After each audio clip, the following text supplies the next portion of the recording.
Do you ever feel like you are putting your audience to sleep with your videos?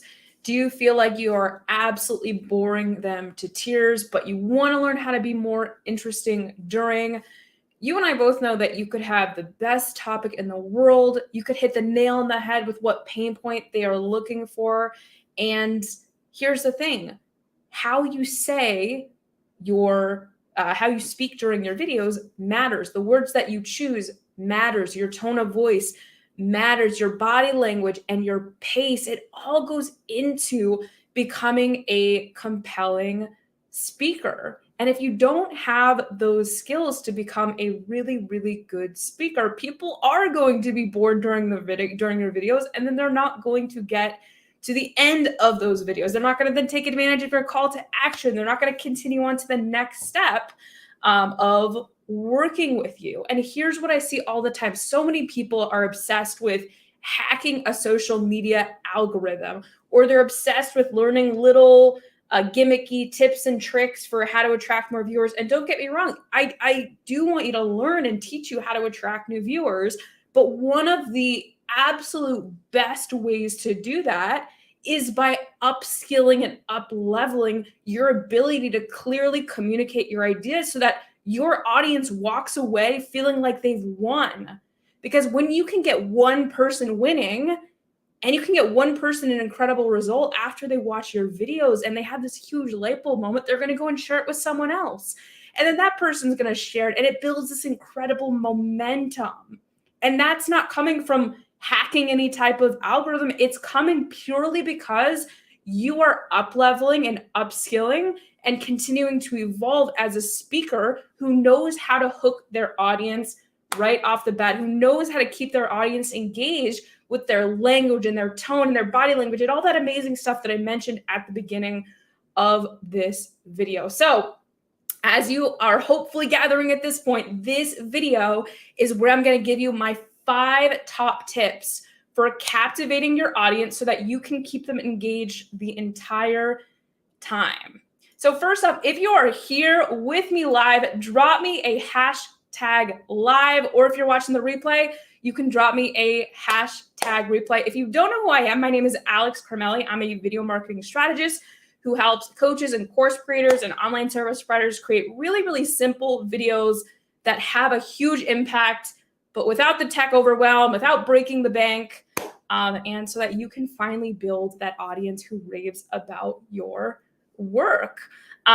So I'm excited to be sharing this with all of you today. And I've got a quick question before we are kicking off. So my question for all of you is, how confident do you feel in your ability, in your speaking abilities now? How confident do you feel in your speaking abilities now on a scale of 1 to 10? 1 being not confident at all. Maybe you're stuttering. Maybe you're just like not feeling super good about the way you're showing up. And 10 being like you feel amazing, you're killing it, you don't feel like anything could be better. So again, where are you at with your confidence in your speaking abilities on that scale of 1 to 10? You can drop your number in the comments and read it out loud. We are going to go through these 5 tips in just a second, but I also just wanted to let you know as well that I've got a couple of special things that are coming up. First thing, if you want more help with your video marketing, you can always join the Video Skills App. It's $9 a month. We have a ton of amazing live coaching calls. There's an amazing brand new library of training that I've created. There's Q&As every week. So the link to that is to join. And then the next and final live video marketing challenge is happening October 2nd. It's the last one of the year, and it's totally revamped. So if you want to sign up for that, you can go into the link in this description as well. All right, let's jump in and get started. So we have Ray here, Lauren here. Awesome, good to have you all, and I'm loving this energy on this video. All right, so let's start. Let's jump into these 5 tips for captivating your audience with your speaking abilities. So tip number 1, your words matter. How you say something matters. And I'm going to give some very, very specific examples of how you can see this in real time, right? Because you could, like I said earlier, you could have an amazing topic, but if the way you're communicating about the topic isn't that engaging, like no one's going to keep watching. It doesn't matter if it's the best topic in the world. So I want to give a couple of examples of how this is. So I'm going to actually share my screen right here. Let me know in the chat if you're able to see my screen right now. But we're going to go through example number 1.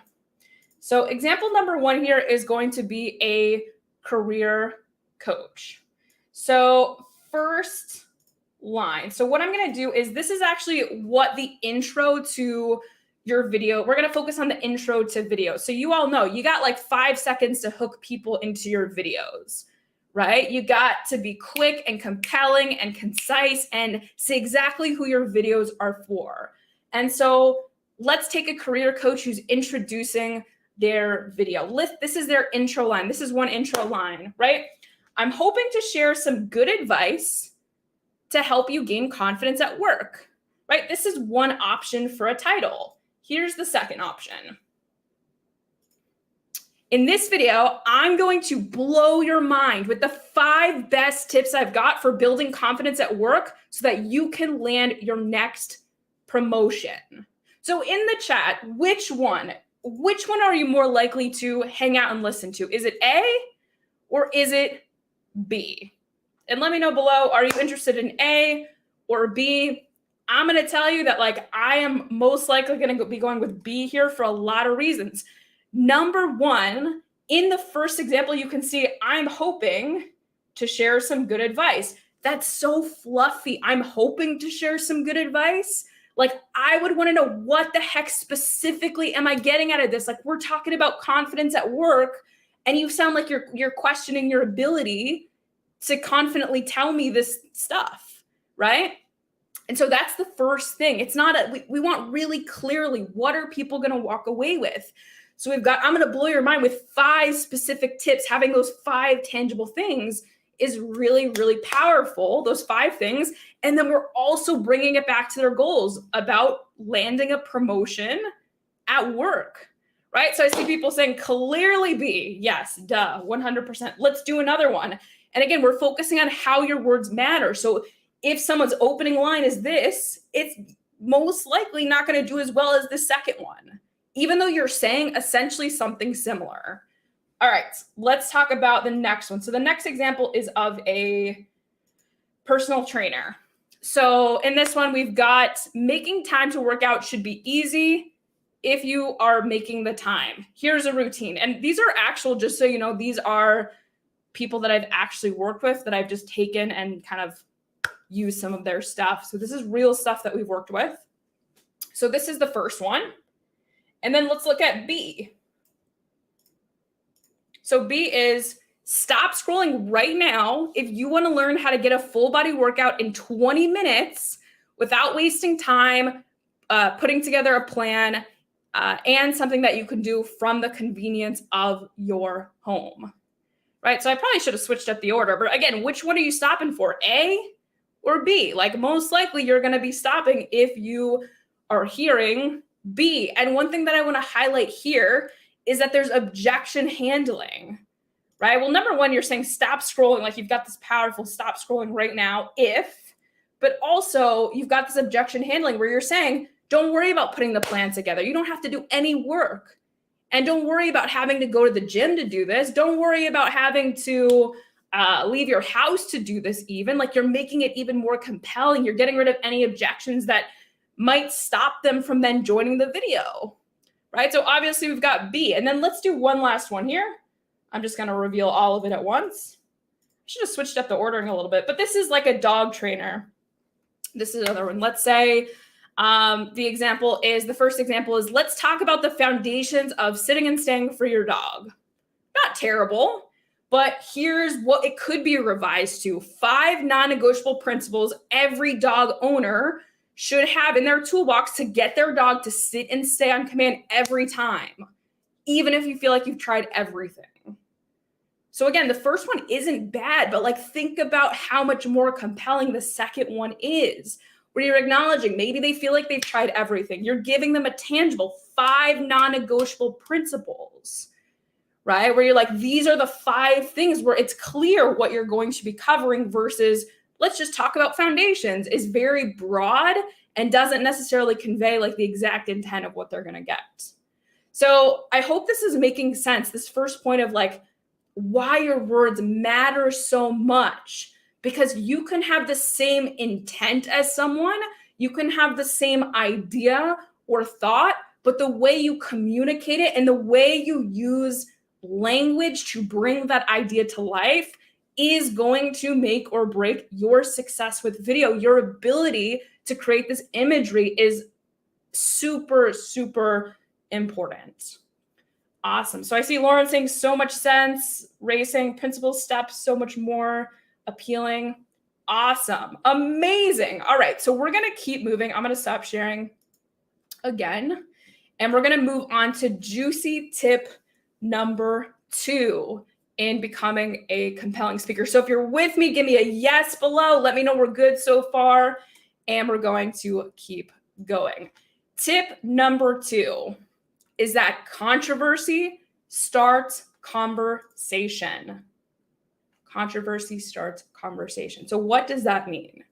It means that people pleasing gets you nowhere with your videos. If you are going live or creating videos and tiptoeing around what you want to say instead of being direct, if you're tiptoeing and kind of trying to talk to everyone, if you're trying to make your messaging for everyone, if you are being a little bit too polite, if you feel like you can't really say what you want to say, right off the bat, like that's a red flag. If you are holding back in some way, that your videos aren't going to be as compelling as they could or should be.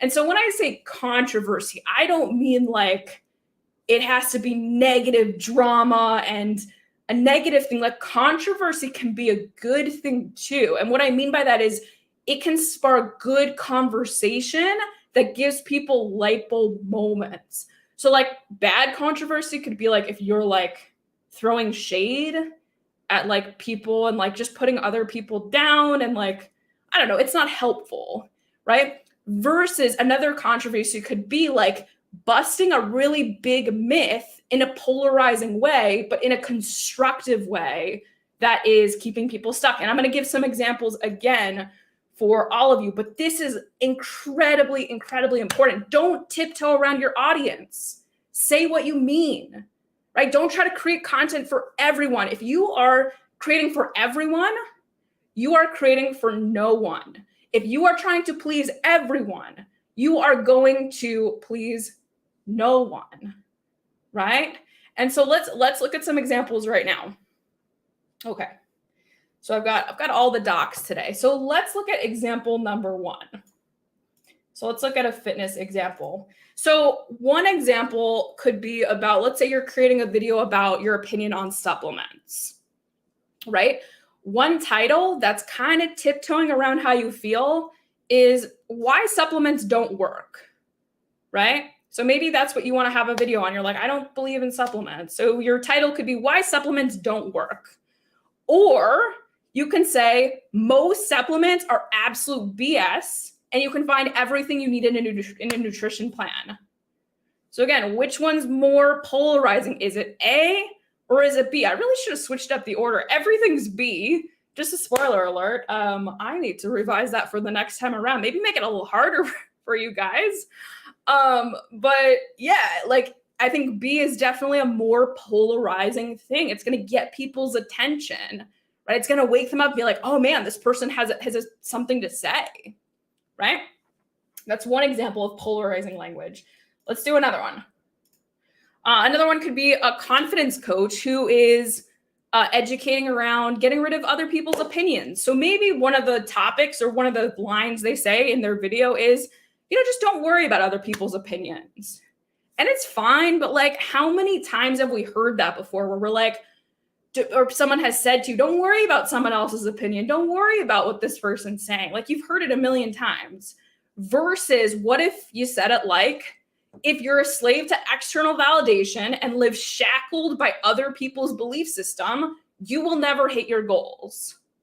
So number one, it's different from what you've been hearing before, right? You got to pay attention. What are they hearing all the time?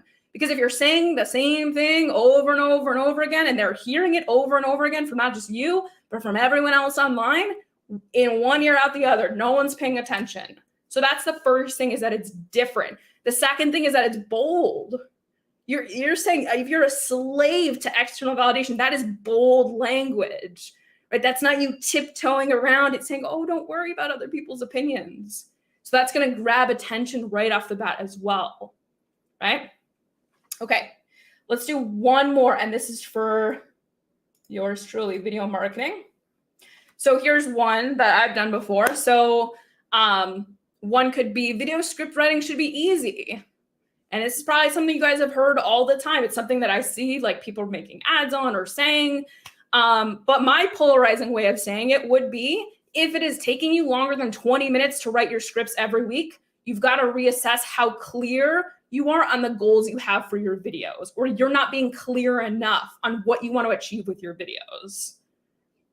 So that's what that looks like. Again, the goal is to be bold, right? I see Lauren here saying, want to be bolder, 100%. The goal is to start controversy that creates positive conversation.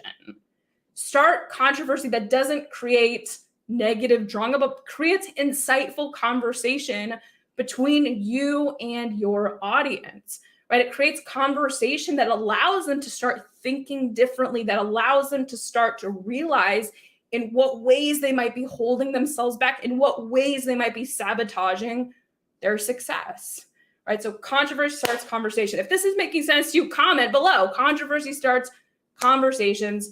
This is an amazing way to, again, keep people engaged throughout your videos. Okay, so let's move on to tip number 3. So far we've talked about your words mattering, how you say things matter. Number 2, using controversy to keep people engaged. And then number 3, this is a good one. Number 3 is all about nailing your pace. So when I'm talking about your pace, I mean either how fast or how slow you're talking. I mean, like, what is the rhythm of how you are moving through your video? Are you talking super fast? Or are you talking really slow, and so slow that it's boring to listen to? Like, where are you at in that space? Like, where is the sweet spot for you? A lot of times I'll see people who talk really, really fast and go really, really quickly, and they rush through the content, and it's so hard for people to follow. And a lot of times it happens for a lot of reasons, but the number one reason why I think it happens is because it's almost like a way to overcompensate. Like, they don't feel like they're deserving enough to take up space. And so they end up going so fast. So they don't take up too much space, but they still get what they need out there, right? So it could be something like that. It could be you start to speed up or feel guilty if something's not going 100% perfect, right? It could be when that self-doubt sets in for feeling like you don't have content that's sophisticated enough.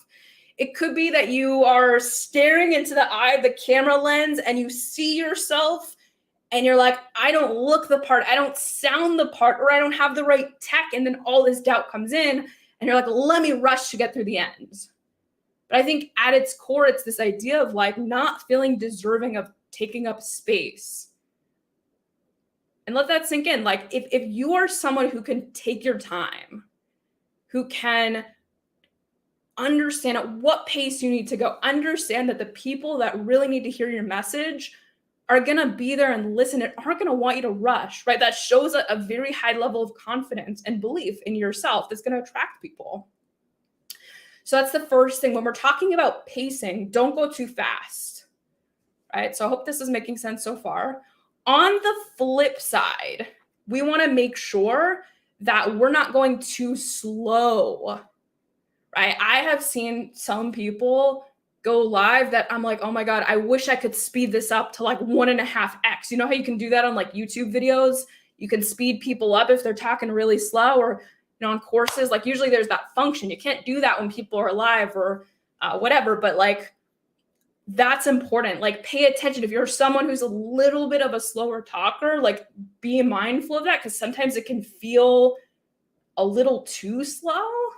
And so you want to find that balance between not speeding through it, but not going too slow as well. Like if you're too slow, like sometimes it almost feels like I've watched people who are like trying to come up with the content as they are talking. Like that when it's too slow, it almost feels like that. So find this like nice balance between the two to kind of help you out. And I'll just leave it on this. Like you deserve to take up space, right? You deserve to have your message heard online. You deserve to say whatever opinion you have, and you deserve to be heard no matter what stage of business you're in, no matter if you are brand new, no matter if you're in the middle, no matter if you're way more seasoned, it doesn't matter, right? Like have that confidence to go at the pace that you know that your audience needs, that you feel comfortable in. And know that like the work that you're doing is valid no matter what stage you're in. Whew. All right. I'm one of the people who talks very, very fast, right? Like I'm like always working on that balance between not going too fast, not going too slow. So I'm going to take a breath. I'm going to listen to my own advice and take a little bit of a breath right here. And we're going to move on to number 4, tip number 4. And let me know below, like what has been your biggest takeaway so far?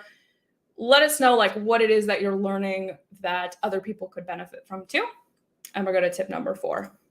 All right, tip number 4 is all about your energy on camera. Tip number 4 is all about your presence. And this is like a little woo, like it feels like this is like a little fluffy. It's like intangible, but like important because people can feel this.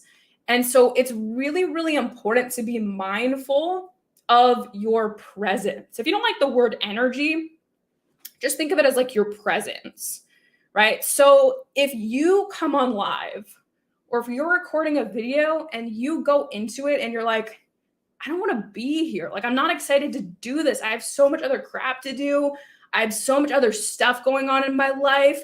My videos aren't getting traction anyway. Like if you're coming in with that mentality, even if you don't mean to show it in your videos, it's going to come across.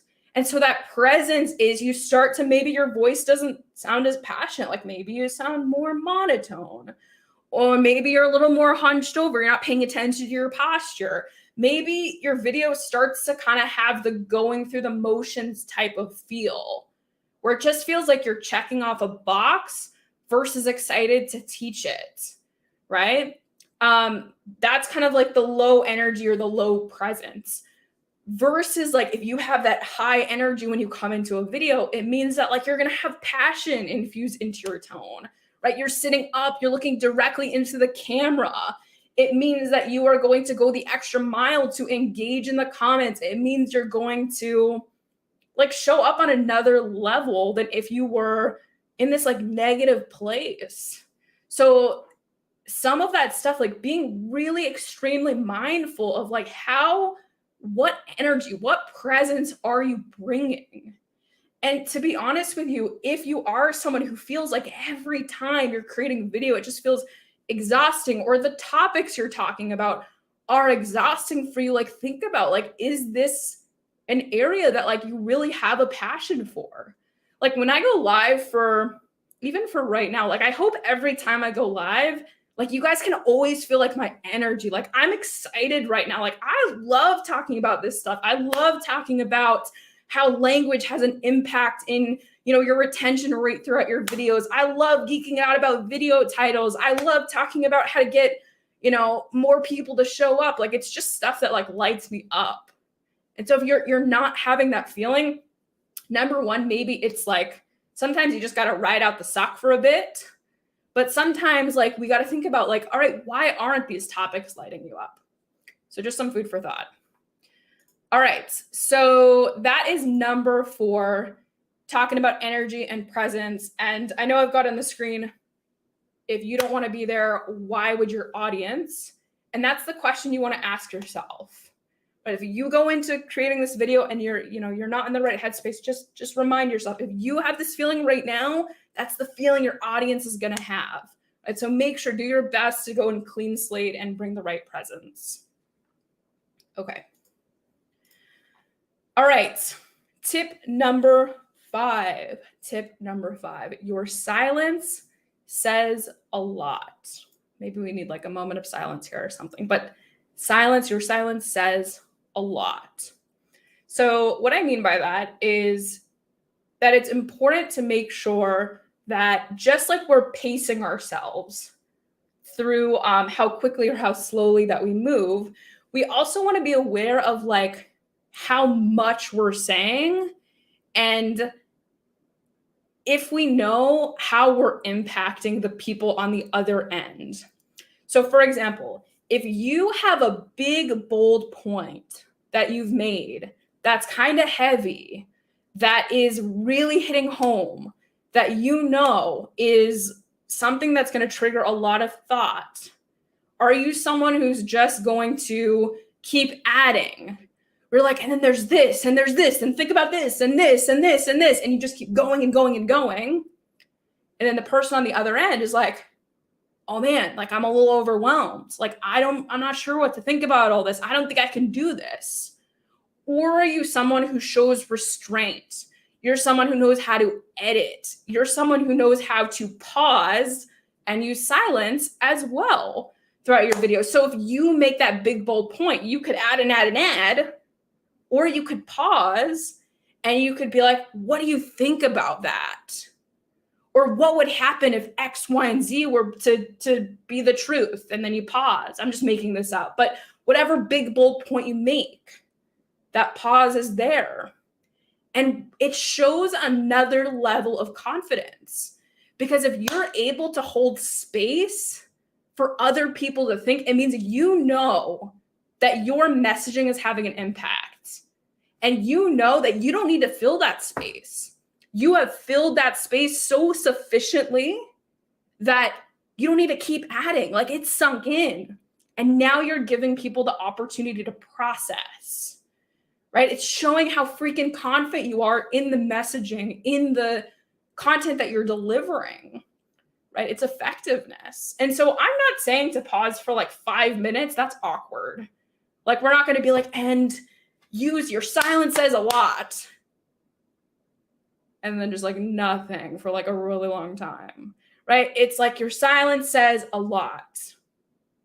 And then go into the next thing. So it's just meaningful enough, right? And enough pausing too. So let me know below. I'm curious how many of you are adding in a little bit of silence into your videos. You can give me a yes or a no in the chat, but it really does say a lot about your ability to trust that your messaging is landing and allow your audience to process.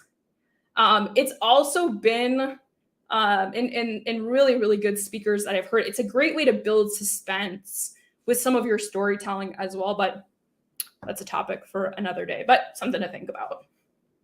Okay, cool. So let me read the comments real quick here. I see someone saying, wow, silence is powerful. Someone saying takeaway, know where to pause so your audience isn't overwhelmed. Wow, love it. I see Lauren saying sometimes do that out of nervousness. Great reminder that pauses are so powerful. Your silence says a lot. Brilliant. Love it. Loving all these comments today. Someone else saying I've not and will practice this. Totally thinking incorrect on the concept. Cool. Well, I'd love to hear. Keep dropping your takeaways below. These are absolutely awesome. I hope that you guys have gotten so much out of this video, and I really hope that you're seeing that like it's not all about finding hacks. It's not all about more viewers and it's not all about like getting more followers and more subscribers and just more engagement. Like it's more about like, are you upskilling yourself? A lot of times, I think the point I'm trying to make that I'm not saying very well right now is most people look externally. Most people look for external things. They look at the algorithm. They look at the number of followers they have. They look at the number of views that they have instead of looking at what skills do I need to develop? Instead of asking how can I be better as a speaker? How can I up level my content? It's, has the algorithm changed?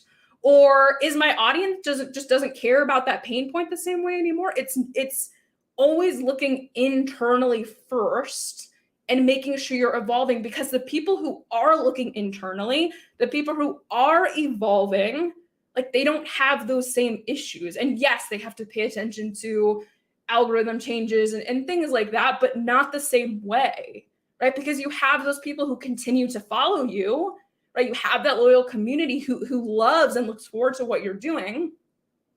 And then they continue to share it. So it grows organically as well. You're not going to be a slave to that algorithm the same way.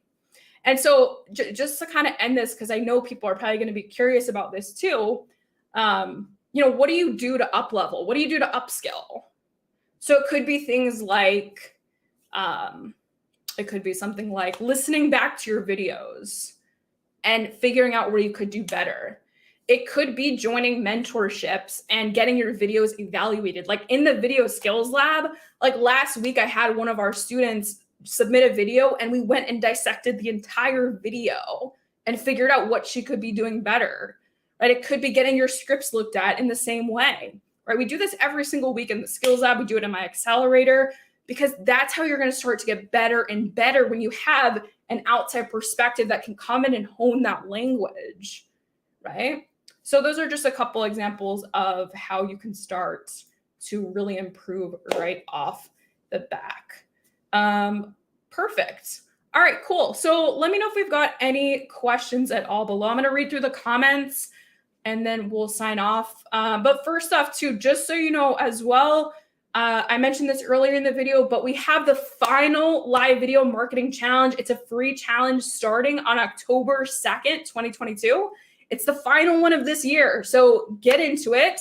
The link's in the description of this video, and I'm teaching you the 7 keys to highly converting live videos. It is an absolute favorite. I think this is the 10th time that I'm teaching it, and I'm really excited about it.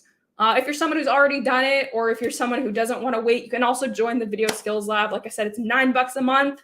We do 2 Zoom coaching calls every month. We do Q&As every week where you can get your videos and your scripts reviewed. And we have an entire library of content. So excited to be here with all of you. I hope this was helpful. I'm going to just read through the comments. If you see racing, sometimes the subjective things shifting my energy or pace brings objective shifts. Nice. Someone saying this approach shows you're a caring teacher, not self-absorbed and focused on what you're getting out of it. Student first thinking, love it. Totally appreciate that. I'm not sure who this is, but I really appreciate that comment. I see someone asking tips on how to pace yourself in speaking if you are too slow. This is a really good question. Actually, I really like this one. So if you feel like you're going really slow, I would ask yourself, like, why are you going so slow? Like, number one, are you actually going slow? That would be my first question. Like, are you? So like ask, get some feedback from your audience. But number two, why are you going slow? Sometimes when my students are going slow, a couple ideas for you is because they are not clear on what they want to say. If you're clear on what you want to say, if you're clear on what the objective is, if you're clear on exactly what your audience is supposed to get by the end of the video, it's going to come pouring out. But if you're unclear, it could be why it's taking a little bit longer. Maybe you're going a little bit slower because you're nervous, right? Maybe you're kind of just like freaking out and your brain's freaking out. We all know that feeling of going live for the first time and you're like, oh my God. Or if you create that video for the first time, it's just panic, right? So maybe you need to just desensitize a little bit. Maybe you need to just like get used to the process a little bit more, because people who are seasoned have this down to a science. Like my students have live video creation and video creation down to a science where they have a script they follow, right? They have a process for creating their events. They have a process for driving traffic. When you have a process and a formula, right? Like it gets easier to desensitize to some of that stuff too. So there's a couple of reasons why. I think the main point is just figure out if it's true that you are, and then figure out why as well. So whoever asked that, I hope that helps. Alrighty. Okay, so that's it for today. If you watched with me live, drop me a hashtag live below. If you watched the replay, hashtag replay. I hope you got so much from this video, and I will see you all next week.